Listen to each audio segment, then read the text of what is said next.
Northeast Streaming Sports.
What's up, everybody? It's another NFC East show. Although it's only me, everybody, who's got something going on with the kids over here, who's got something going on with work, who's stuck in traffic, it don't matter. I'm here, and that's all that matters. Because, we don't really care about them other teams anyways, since they didn't really make it to the Super Bowl. And I know that you guys haven't really heard from me in a little while, so I figured, you know what, rather than postpone again, I was just going to come on, do some talking, see how everybody's doing, and start to hash out a little bit about what had happened in the game, and what we got to look forward to. So obviously, it's been a few weeks. I don't know how everybody's feeling about the game. I was not as upset as other people were. Obviously, when you get there and you lose the game and it being so close, I wanted to. Um, I was a little more frustrated because they made mistakes. These two teams were like the best teams in the NFL. They really were, and the Eagles couldn't make the mistakes that they made and be able to get away with it. Like maybe the fumble would have been enough, to be able to overcome that. And they did. They were able to go down the next possession and score a touchdown. Not scoring a touchdown, not going for the end zone with 15 seconds left on the clock and just doing that 1 yard pass to Gainwell, I thought was a big mistake. I thought that they should have tried to get as many points as possible. And I felt that Kansas City was on their heels. So I think moving forward, Nick Sirianni is going to know that you want to go for the jugular there. You wanted to go in there with them being a little bit more dejected, uh, being down by 14 points rather than 10. That being said, they came out in the second half, and you can't really say one way or another, like who was the fault and, who was the problem. I can blame Gannon. I can blame a little bit of the equipment manager. I can think about, even the offense being a little stagnant in a couple of times. Obviously, that one series before they punted the ball was not a very good series at all. They didn't really do much of anything. And, so literally it was like Kansas City you felt the momentum start to change. They were able to score that touchdown quick. They were able to do a 3 and out, and next thing you know, we're punting the ball, and they get another touchdown.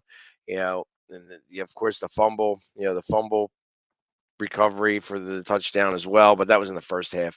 So, but like those are the things that you just cannot have happen. You can't have those things happen, and it proved costly. Proved costly.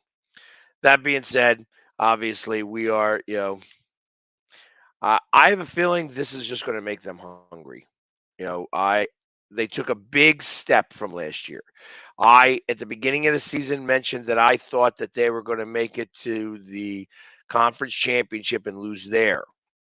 The fact that they made it to the Super Bowl is like gravy for me. That being said, like I said, I wish that there was a lot more that they could have done. Like I said, they made some mistakes, and those mistakes proved way too costly. But such is life. And then we will go back at it again. And everybody can talk about that last call. Obviously, the frustrating thing about that call to me was that it was inconsistent with the rest of the game. It was like they didn't call anything. That referee didn't call one holding call or one pass interference call for like 560 plays, but then he decides to call on that play.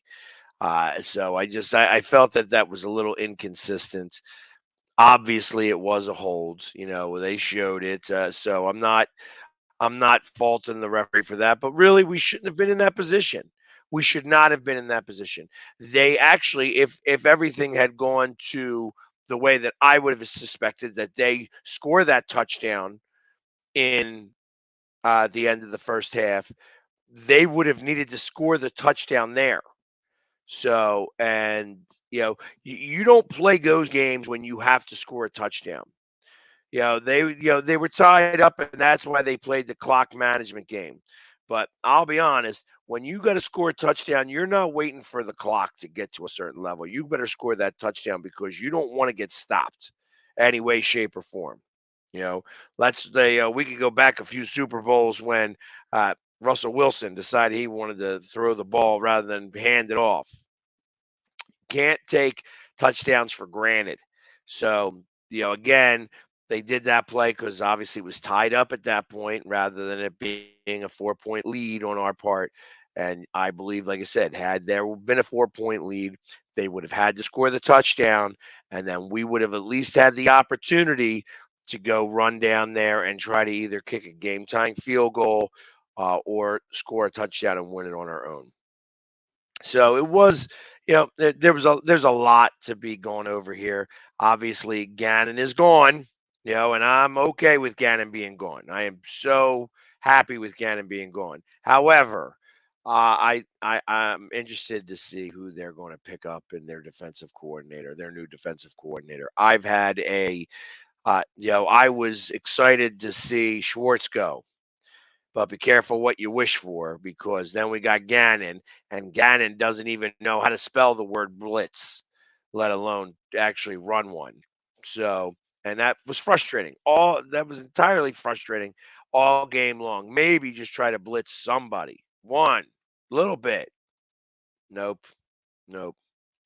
Didn't want to throw any blitzes out there. Okay. Everybody's sliding all over the place. That's our issue. Everybody's, their cleats are all bad. Let's change. The pile of cleats were so, um, we're up high. It was like a mountain of cleats because they kept trying to change the cleats. But it was, you know, not enough. It was not enough. The defense needed to make one play, and they just did not do it in the second half. And it's frustrating. It is absolutely frustrating to be at that point. But like I said, I believe that Hertz was probably the MVP of that game. They don't do that anymore. And they're not going to give an MVP to a losing team anymore, and that's because of Disney. And really that bothers the living hell out of me. Because realistically, they should have given the MVP to Jalen Hurts, and then whoever does the Disney, hey, Patrick Mahomes, you just led your team to the Super Bowl. Where you going now? I'm going to Disneyland, okay, or Disney World, whatever. You know what I mean? They didn't need to say, "Oh, you're the MVP of the Super Bowl." They could have did that. They could have gave it to Jalen Hurts and did exactly what they did back in the days when they gave it to Ray Lewis, and they didn't want Ray Lewis to be the one that actually did the commercial because he had just killed somebody. So they wound up getting the quarterback to do it. They're like, hey, Trent Dilfer, you just led the Baltimore Ravens to the Super Bowl championship. What are you going to do now?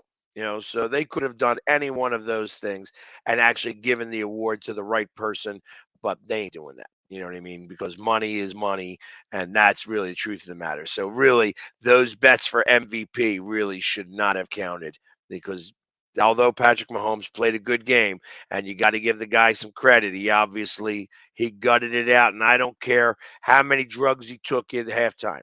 Because the truth of the matter is, I actually heard a really good rendition of what likely happened at halftime from somebody who works in a hospital and talked about exactly what it would need to have happen.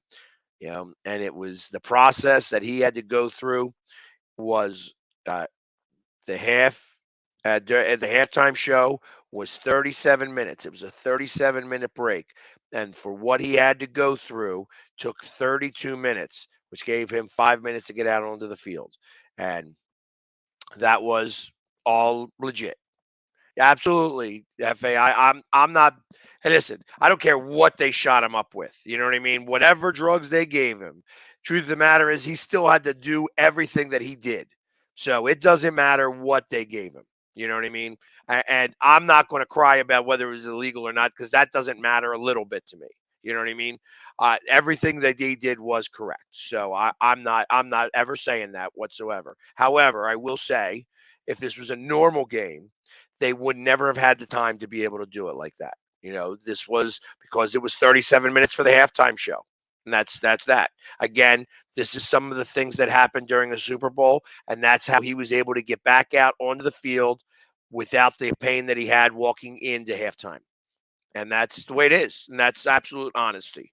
Because we would have done the same exact thing if it was in Jalen Hurts was having the same problem. I'm sure Jalen Hurts also probably got shot up on that shoulder. So there's probably not much different that went on.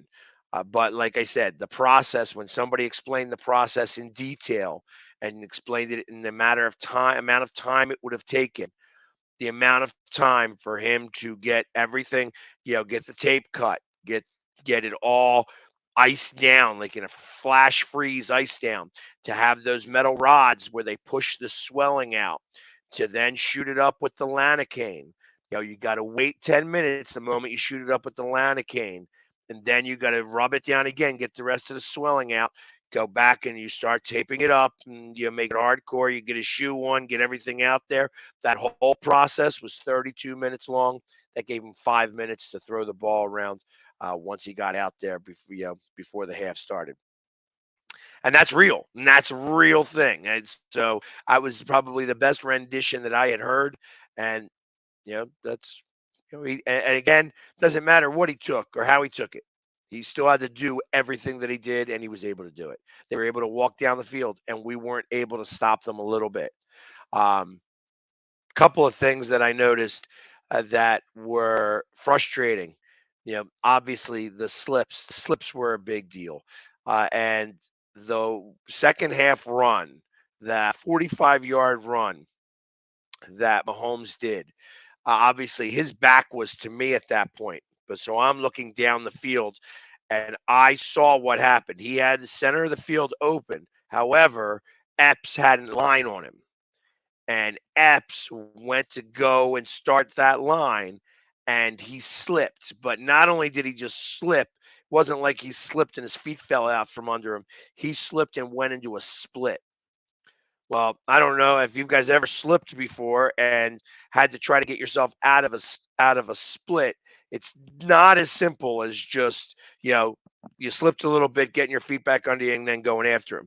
He had to get um uh because literally he had to get his legs back under and then try to go after him.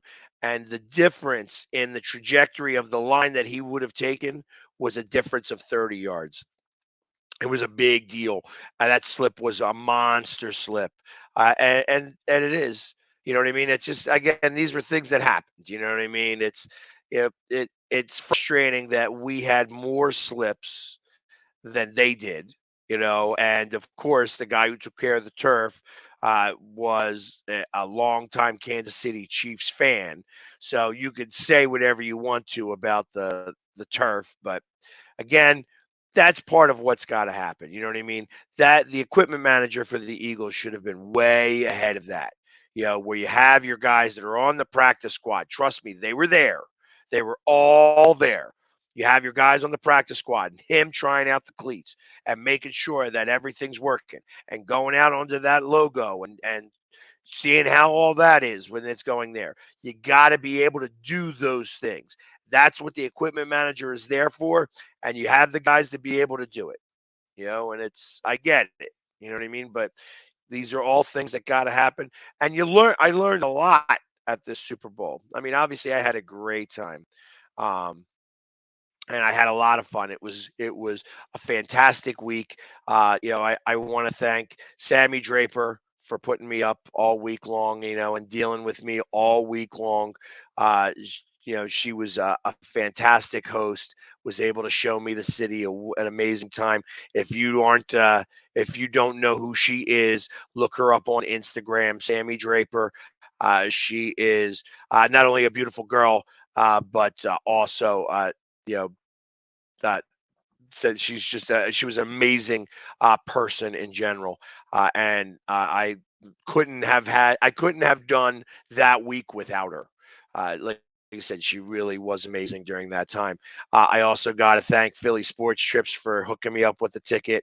I mean, it's like I would have absolutely gotten in there, but I mean, when you have a company like that sponsor you and do the things that they did for me. It's been an amazing year, and I really do appreciate it. And like I said, I wouldn't have had it another way, other than the fact that I wish we would have won. But things happen. Things happen like that. I think that it's going to be a very interesting year this year. Uh, we have a lot of free agents that we're going to have to re-sign. We're going to have to pick up some free agency. However, the one thing that I am really excited about is that our offense is going to largely remain intact.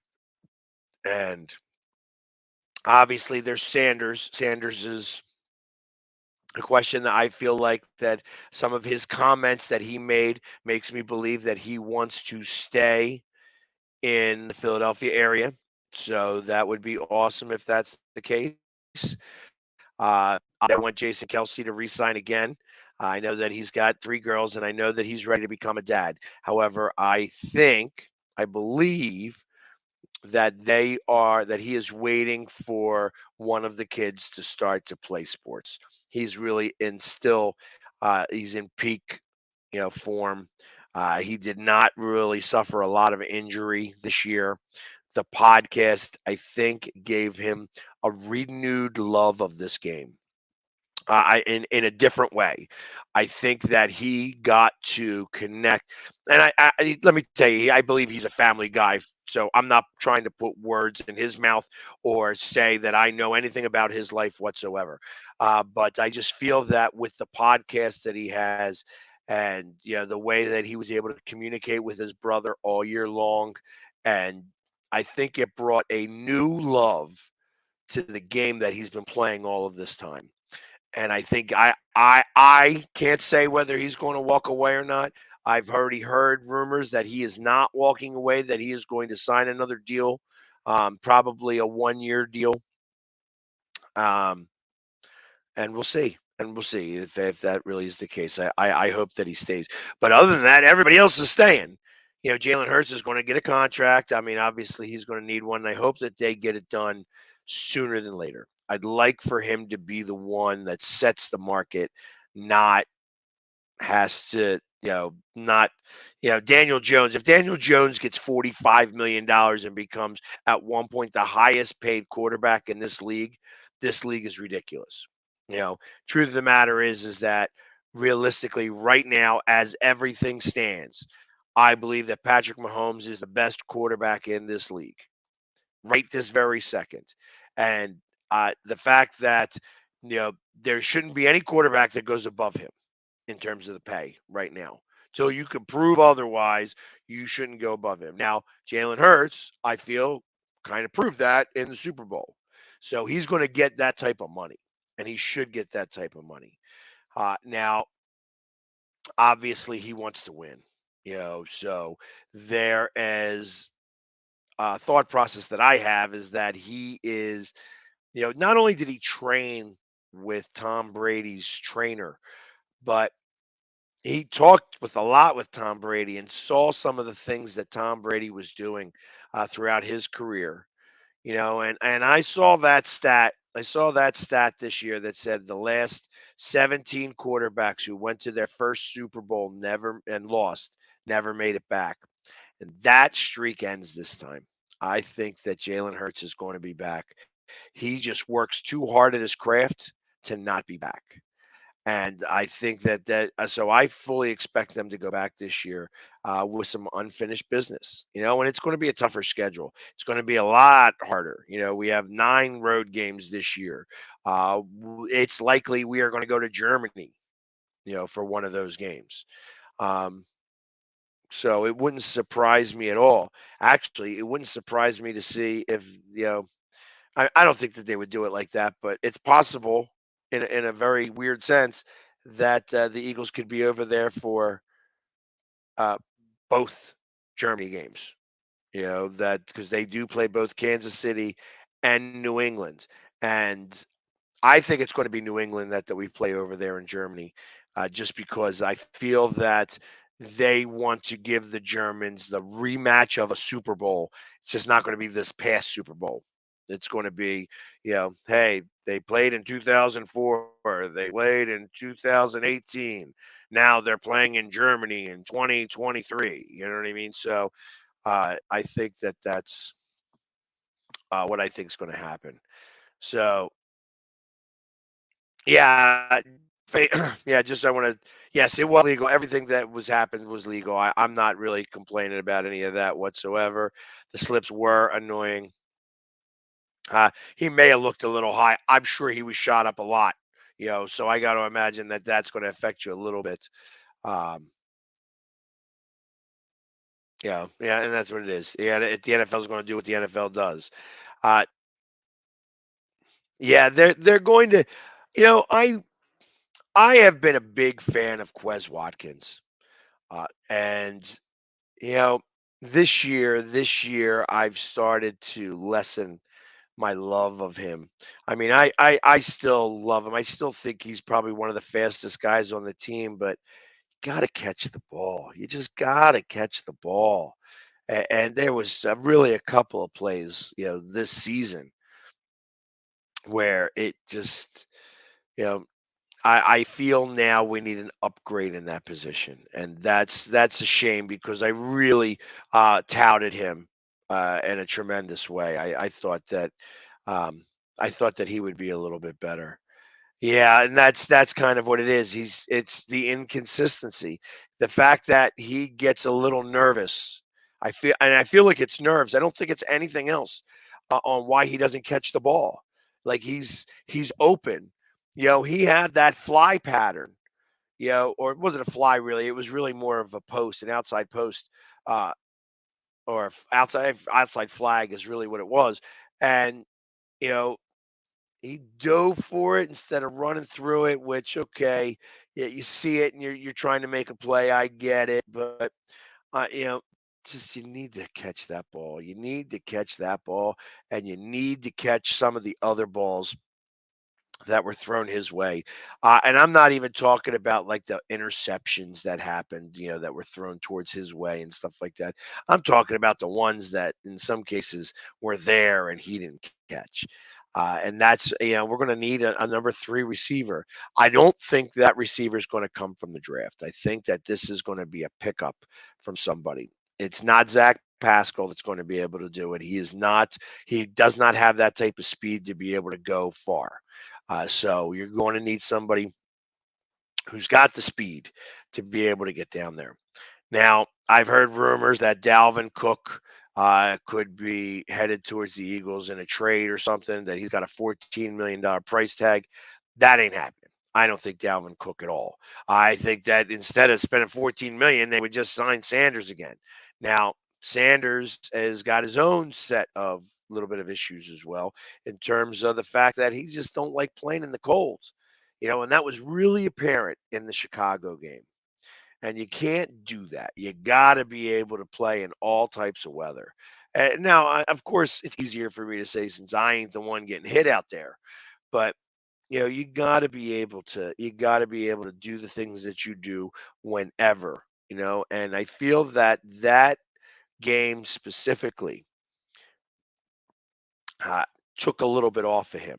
Like I think that he lost a couple of dollars from that game specifically. But I think he wants to be back here. And I'm, hey, listen, we said this about Carson Wentz. If you don't want to be here, I don't want you here. But if you want to be here, I want to keep you. You know what I mean? If you want to be in Philadelphia, I'm willing to try to make it work.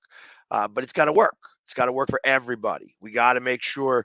Hey, listen, we didn't do it. We didn't do it this time. We went up against a really good team, and we fell just a little bit short. And now it's time to figure it out for the next time around. You know what I mean? So now, how do we make up that little bit of difference? All season long. I mean, they had the highest scoring offense all regular season. In the playoffs, we caught up on points. Going into that game, we were tied at 576 points each, literally.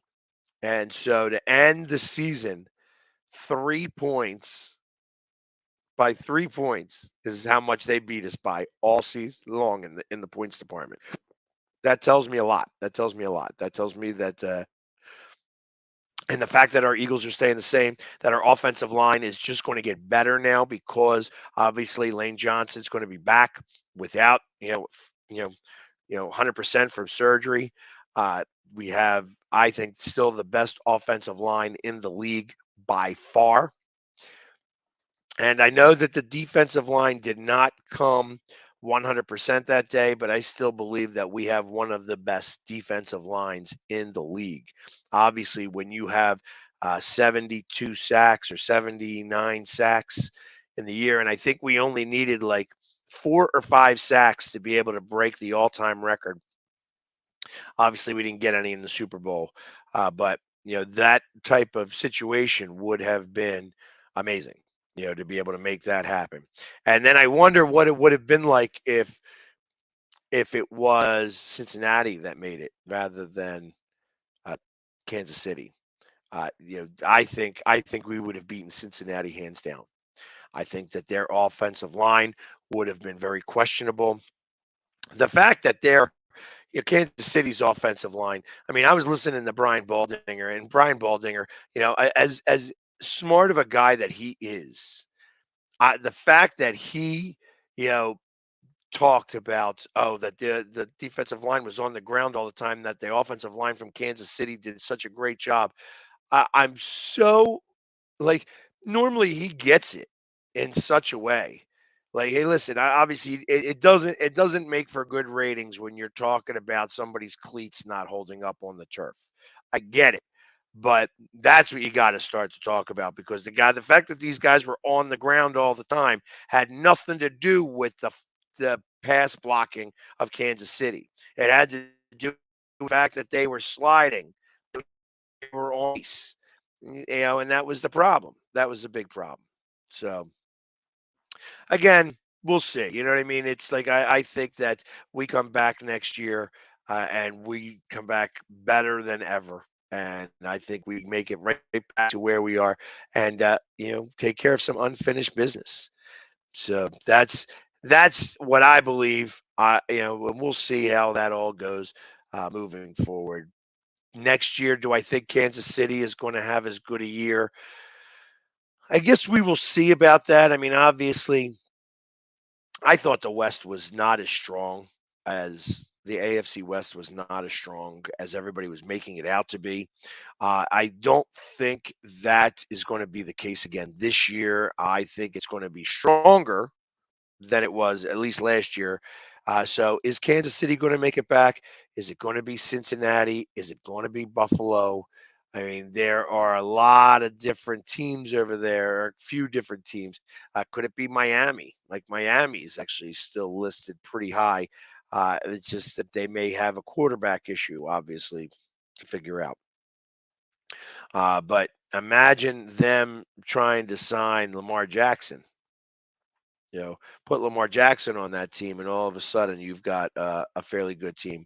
David Carr is going to be going, or Derek Carr is going to be going somewhere else. Uh, he's slated with the Jets. He's slated. So is Aaron Rodgers. So is Lamar Jackson. Jets are trying to get any quarterback they can that's not named Zach Wilson or Mike White. Uh, so I don't know that that's going to make a difference over on that side. But like I said, the three teams that I think about are that are going to be competing over there are four teams really is Buffalo, Miami, and then of course Cincinnati and Kansas City. San Diego might try to make a little bit of a run. Pittsburgh, I think Pittsburgh actually takes another step backwards this year. I mean, I know that they went 9-8, and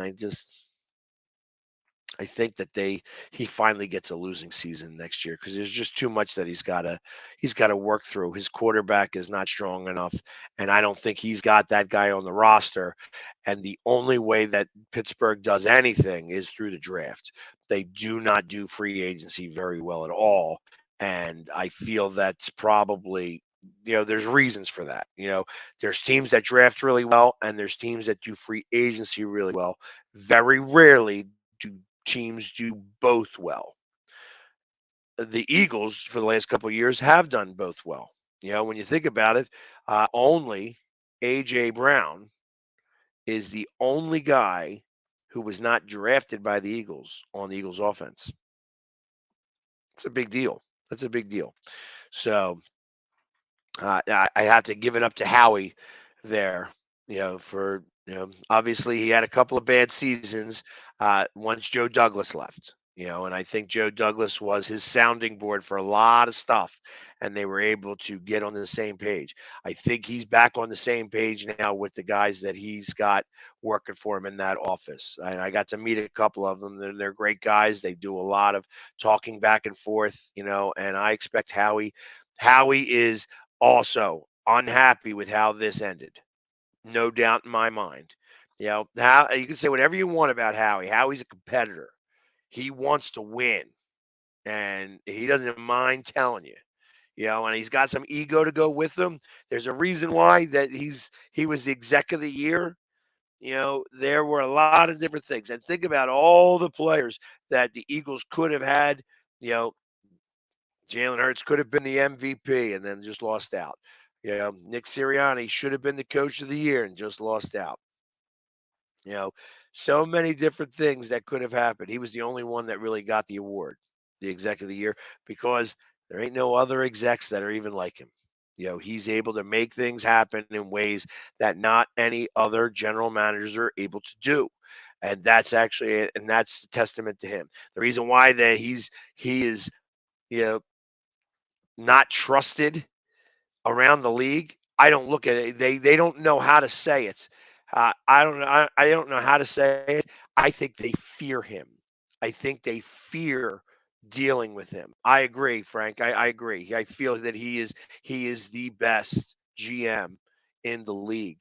And they say they don't trust him, but they don't know how to say, hey, when Howie's calling me up, I'm afraid that he's going to, that the deal's going to sound great to me, but he's going to win the deal. And no GM wants to hear that. No GM wants to be able to give those types of props up. But he's the one that does it. How he continues to make it happen over and over and over again. And You could say that those couple of bad years. Hey, listen, we'll never get over the Rager for Jefferson. We'll never get over that. But it, I fully expect you won't have that again. I will definitely be up in Seattle next year. No doubt in my mind.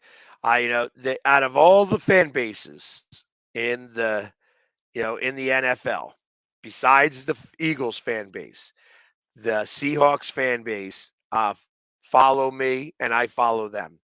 Uh, I have a lot of friends in the NFL that are Seahawks fans, and I give them a lot of props. So, absolutely, no doubt in my mind, I am going to be up in Seattle next year. And I'm going to maybe even get up there a little early so that I could go have some fun around Seattle. And depending on what time of year it is, if it's like in late December, I may not. But either way, I am definitely going to be up at that game. I like doing Seattle, and I really want to do it again. There were certain things I didn't get to see that I would have liked to have seen. And I really want to go do the underground tour again. Um, there was a lot of things up in Seattle that was a lot of fun, and I think, like I said, this year is going to be a lot of travel. Lot of travel. Like we got far places to go, including, like I said, I think Germany. So it's going to be a lot of road. Now, obviously, we go to Dallas, we're going to New York, and we're going to Washington. The Carson Wentz less Commanders. No more Carson Wentz on Washington. I figured I should mention that a little bit, but but next year, there's going to be a lot of travel, lots of travel. They said we have to go. We're going to Kansas City. That's our 17th game. We're going to go to New England, and I think it's New England, and so we did the Jets. So is it Miami this year? I guess it is Miami this year. Um, mm, no, it's not Miami. Yeah, we did Buffalo too. So I don't know. I don't know. I think it. I know it's New England. I guess it is the Jets. I guess it is the Jets that we go to, because we did back to back, but they were the 17th game. That's a different scenario than this. So I think we do go to see the Jets. So it's New England and the Jets. But the New England game could be over in Germany, which is what I think is going to be. I think that that's exactly what's going to happen. I appreciate it, Frank. I appreciate it a lot. It's like I always tell people that I am living the dream. It's not easy. It's not easy. I live out of a suitcase a lot of the time. I get to go to a lot of places. I paint my face, and everybody wants to say what they do about that. But I like to bring a lot of smiles to people's faces, and that's what's really most important. It's not about me. I'm not looking for the attention in that way. I just know that I bring a lot of smiles out to a lot of different people. And I enjoy doing it. Like I said, this is fun. This is supposed to be fun, because if you're not having a good time, then there's no point in doing it whatsoever. So I really do appreciate the fact that you're giving me some kudos there. That being said, we're getting ready to start going to the draft. And I'm going out to Kansas City, and Philly Sports Trips is actually running a trip to go to Kansas City. So, and I know that I got an email about it. Let me see if I got the information on this. If it's in the email, here we go. Let's see. You could go to. It's out there, so you can go to the Kansas City draft. You know, the draft trip from the 27th to the 30th, and it's going to be a lot of fun. So here, I'm going to give you guys the link so you guys can see that.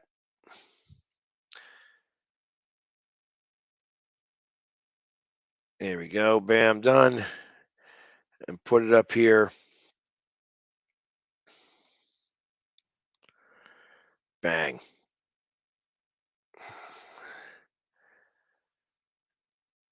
Do it this way.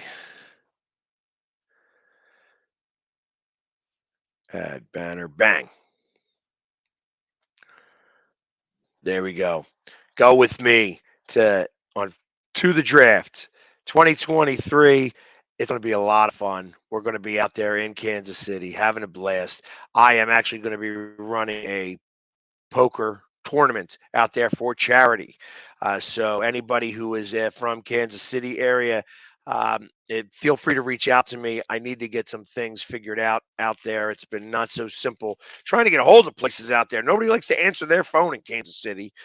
So I still need some things figured out. But that being said, it's going to be a lot of fun. We're going to have a blast out there. And I hope to see some of you guys coming on this trip with us. Like I said, I hope it's not just me, but you know that I'm going to be out there and doing my thing, and we're going to have a lot of fun doing it.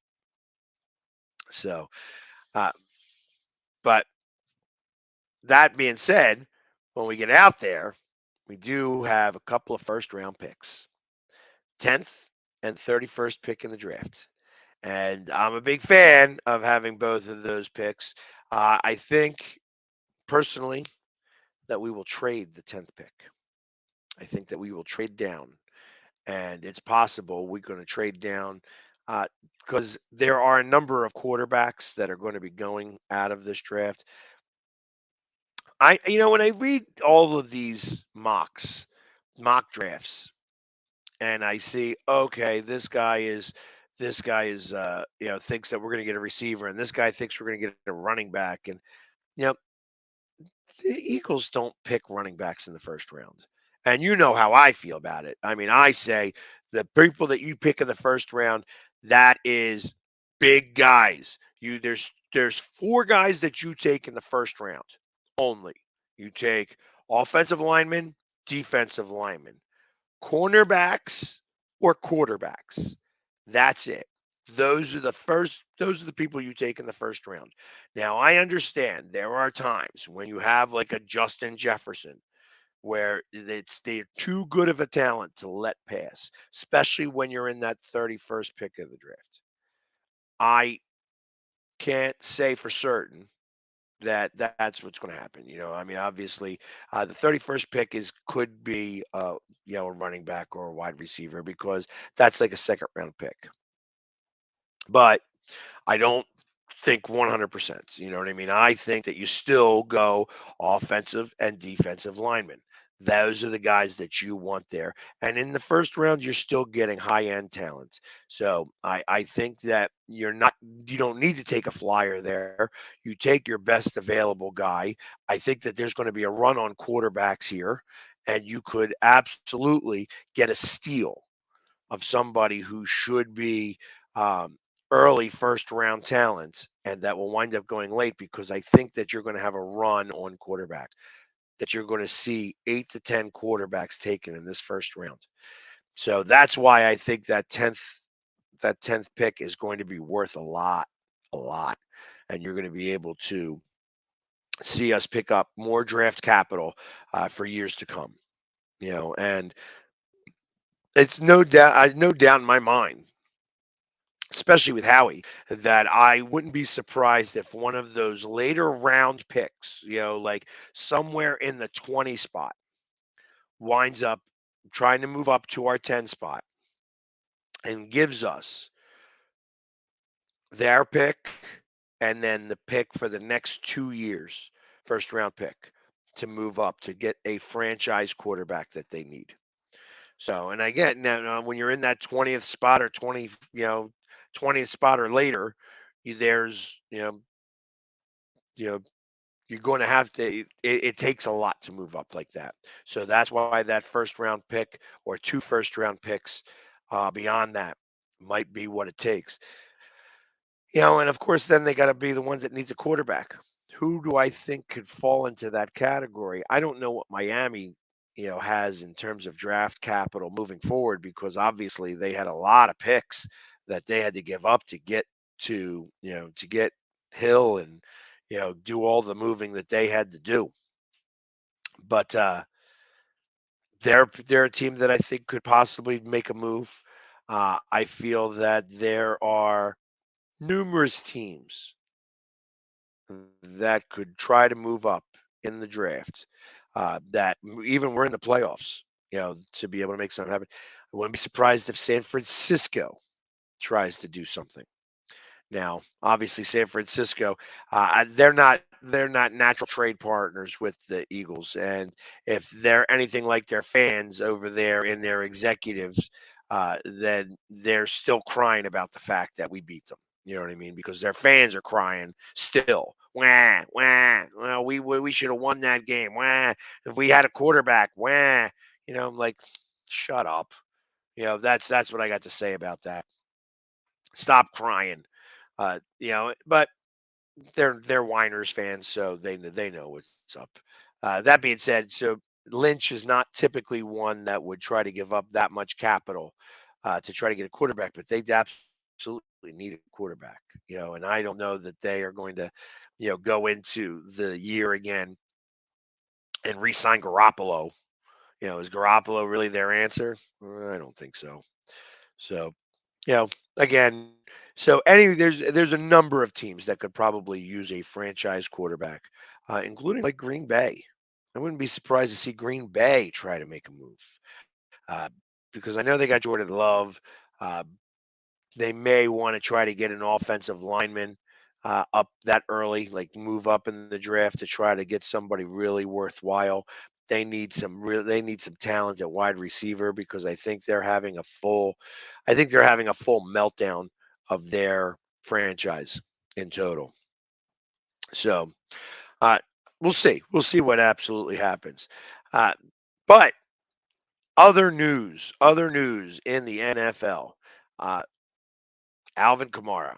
I mean, I haven't read anything lately, but it looks to me like he's going to go to jail. And that's probably not going to be fun for him for a little bit.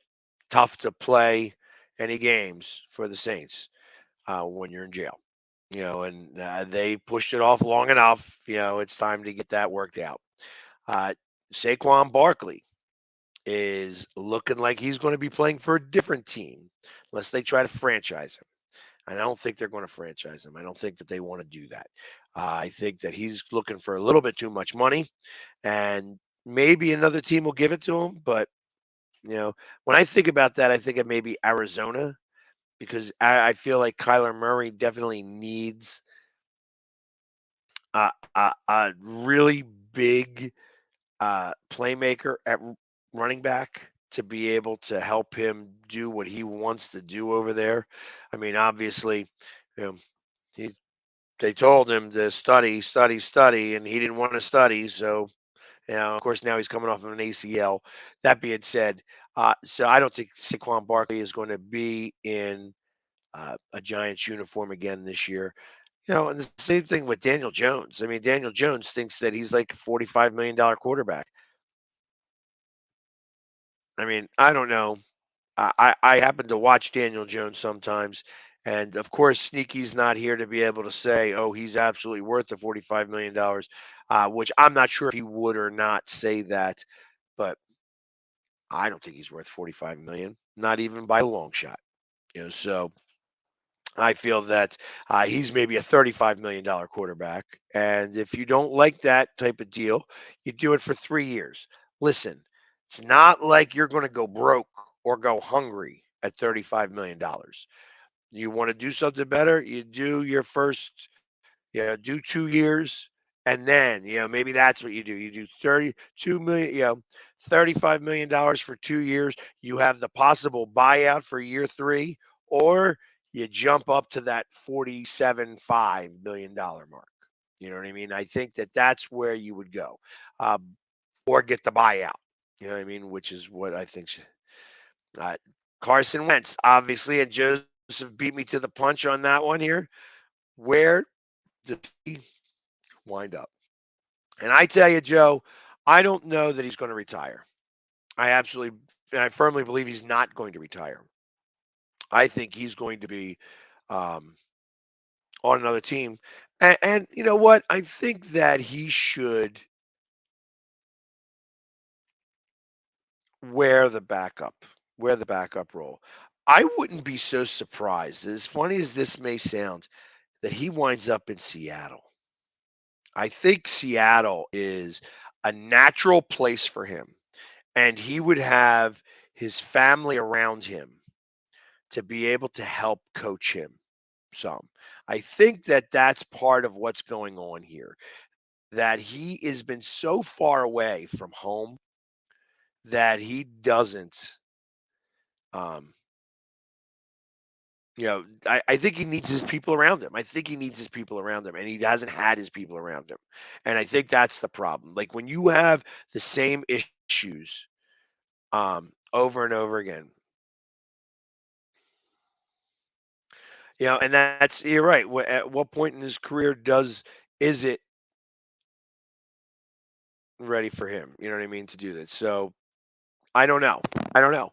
But I think that's why I think Seattle is a good spot for him because it is close to home. Um, and that's why I think Seattle's the better spot for him because he won't be the backup over there. He would be still a starter. And I think that with his people around him, he could possibly be better than what he's been.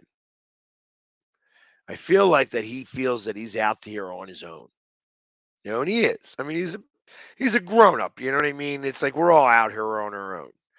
Um, but I feel like that he is over isolating himself.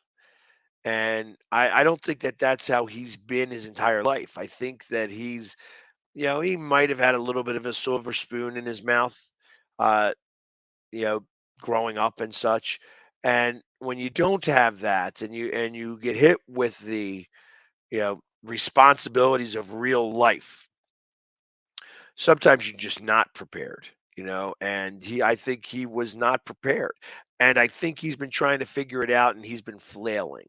And because he's flailing, it's not, he doesn't have the people around him that are going to care enough about him to fix it. Obviously you got your parents and you can have your parents fly anywhere. I mean, he makes a lot of money, but you have to be able to you need sometimes you just need your people around. You need to be around your people. And I don't think that he's completely dead in the water. Not yet. I think that he's got some more football in him. It's just somebody's got to help him get it out. And it's not the wife, it's not the kids, it's not any of that. And it may be that that's part of the problem. You know what I mean? It's like, I'm never going to say that somebody's family is, you know, the issue on the football field, but I think that he will, you know, that he gets affected by things that happen there. So, do I believe he will get along with Pete Carroll? Yes, I do think he will get along with Pete Carroll. So Pete Carroll is, for lack of a better term, an ass. He's an ass. He doesn't care that you are a veteran. He doesn't care about any of that stuff. He's going to bust your balls all the time. And I feel that that's what he needs. I think he needs a ball buster. He needs somebody who's not going to coddle him, who's not going to kiss his ass, who's going to get in his face a little bit and create levels of responsibility. I don't think that Rivera was that guy. I don't think that Frank Reich was that guy. I don't believe that Peterson was that guy. You know what I mean? So I feel that Peterson, Frank Reich, and Rivera are kind of all the same in that regards. So I feel that Pete Carroll's the opposite of all that. That's what I'm thinking. That the tough love is what he needs. Tough love and closer to his people. And I think that he's got some stuff left in him. I mean, trust me, I have no love for Carson Wentz, none at all. But I I I kind of wonder and feel how he is doing personally. You know what I mean? Like this, when you got teams saying we don't want you here, and then another team saying we don't want you here, and then another team saying we don't want you here. It starts to really get at you. And it's like truth of the matter is that they tried to move hell and high water to allow him to stay as an Eagle, and he didn't want to stay, and that's what started this process.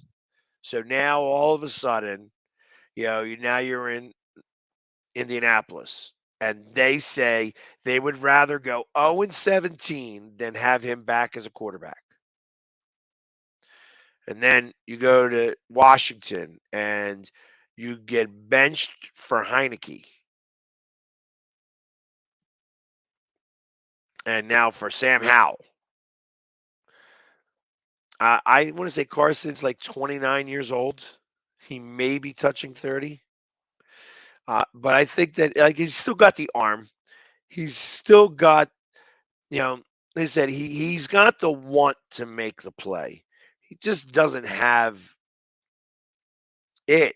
He had it in 2017.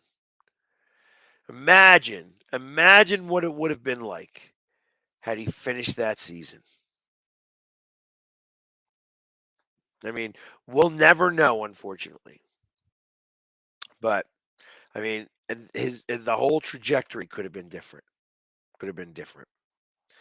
So, and I feel like that's part of the psyche now. That's like, he that following year when he came back a little early, every pass he threw, he tried to win the Super Bowl, and you just can't do that. And that was the problem. So, uh, and I think that that's the thing. It's like it's a matter of he has to go somewhere where somebody is going to, like I said, not kiss his ass. Because I feel like even when he went to Indianapolis, they kissed his ass, and then when he went to Washington, they kissed his ass. And I don't think you can't have your ass kissed everywhere. Obviously, that's why I think he may go to Seattle. So we'll see. Um, and I think that that is a lot better of a situation for him in general. They are a playoff team. He's the standard that he's got to achieve. You know, is who was their quarterback? You know what I mean? That's what I'm getting at. Like I can't even think of the quarterback's name, even though I know he's a free agent right now, and he thinks that he's going to be worth $40 million somewhere, which is ridiculous to me. And Geno Smith, that's it.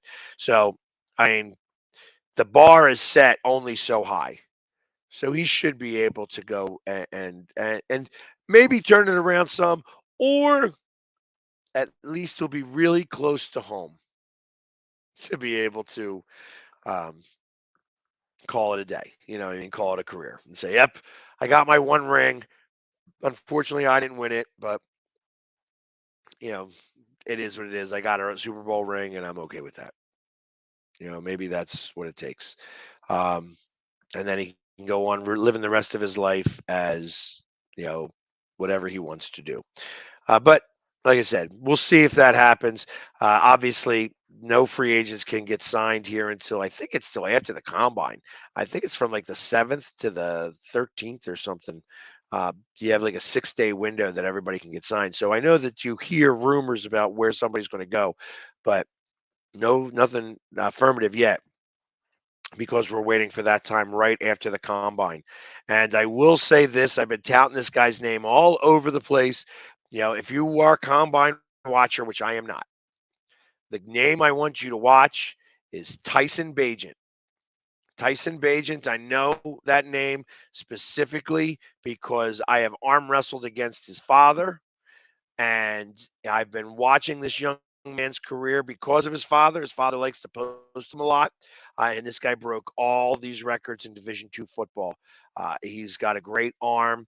He's got great football acumen, and the combine is going to be a spot where he's going to elevate his brand to become possibly a top 10 pick. My thought is that he's going to be the number 10 pick. Somebody's going to trade up to get him in that number 10 spot.